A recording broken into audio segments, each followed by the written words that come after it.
Pokémon Brilliant Diamond and Shining Pearl are out. And I'll say it again for the 6th time or so, these games are great. I feel the nostalgia ride that I had back in junior high, and it gives me a lot of joy that I can play Sinnoh again. Because of my happiness for these games, today I wanted to go over the top 5 best things BDSP did right. Of course, there are definitely some things they did wrong too. But don't worry about that, because next week we will have that list. For now though, let's start with some positivity and see what these games offered us and succeeded at. At the end of the video, also be sure to let me know what you felt was done right about these games.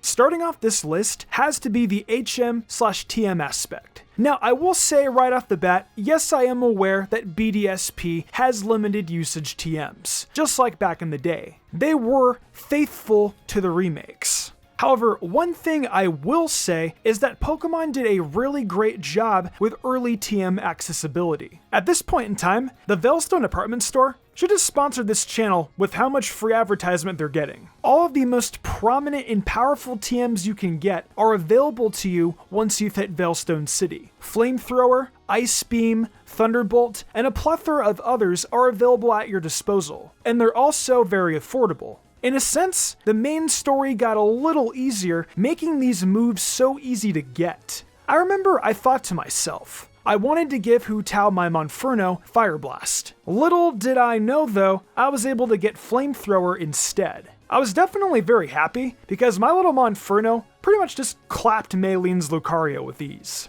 So yeah though, TMs got back to limited use. The fact the best ones are simpler to get though, kind of makes up for it. Plus we have the ability to get multiple of them. To wrap up number 5, I wanted to give a shout out for what they did with HMs as well. The way how HMs were implemented, I thought was really creative and adorable. We get to see a Staraptor pop up on the screen for Fly, and of course, how can we forget the B-Barrel that changed the surfing speed and looked adorable swimming too. The Poketch, being the replacement for HMs, was a great idea and concept.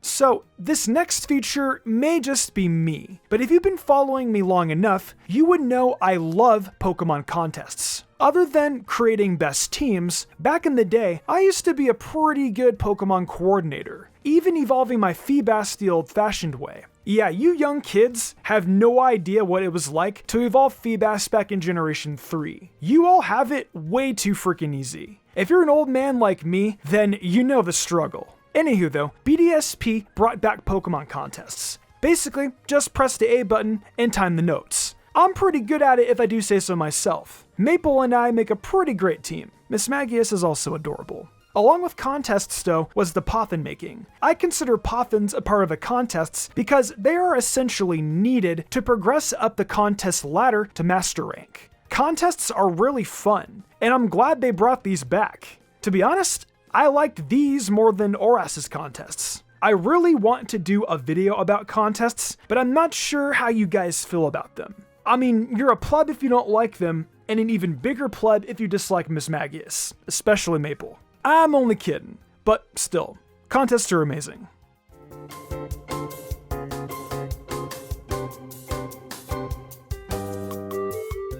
Up next, we have the feature I think everyone loves, being the Grand Underground. The Grand Underground offers plenty for us to do, including secret bases making a return, and just being able to dig for hours to come. I personally haven't checked out the online function yet, because as I write this, I am at Veilstone Galactic to free the lake spirits. The fact the games have been out for a week as I am writing this on November 27th, I still haven't beaten the game because of the Underground. I have spent maybe like 15 hours in the Underground just by myself alone. It really is addicting. The ores and such can be exchanged for TMs, other materials, etc. There's also fossils, heart scales, and the elemental stones. I've already found a water and fire stone so far. I will say secret bases aren't as glamorous as they used to be, but the statue mechanic is really nice for finding Pokemon, especially in the post-game with the unlocked Sinnoh National Dex. I'm excited too, because I will be able to use Chikorita and Umbreon in all my future playthroughs. One thing they also did right with the Underground is getting Spirit Tomb. It might be slightly harder to get compared to the original games, with randomly spawning NPCs being who you have to talk to,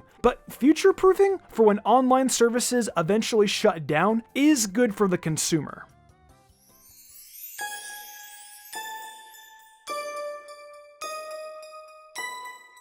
At the penultimate spot of the list is the post-game difficulty / little bits during the main game. It may not be difficult during the main story as much, but let me tell you, Cynthia's team is semi-competitively built. Forget Garchomp. Have you ever fought a bulky Marvel-scale Milotic? Yeah, I haven't in a long time, and Cynthia is going to give me a tough time, I can already tell. But yeah, her Milotic is holding leftovers, Lucario has wise glasses, and her Mons all have competitively built movesets. Plus, apparently, Garchomp loves to use Swords Dance, so I'll just have to experience that for myself. Main story of Cynthia is only the beginning though. Wait till the post-game where you can rematch all the gym leaders and Elite Four members. All the gym leaders have competitively built Mons along with the Elite Four members and Cynthia once again. Let me give you a general idea of what I'm talking about. Flinson Fernape has Fire Punch, Thunder Punch, Close Combat, and Mach Punch. Plus, a Jolly Nature, and is also holding a Focus Sash at level 71. These Pokemon are also fully EV trained, with next to perfect IVs. So yeah, us Pokemon fans have been waiting a long time for the games to step up. And now they have. The AI also plays really well from what I've heard too. I appreciate this difficulty change, and I cannot wait for the post-game. Still, I wish we would have got the Battle Frontier, but we can save that rant for another day.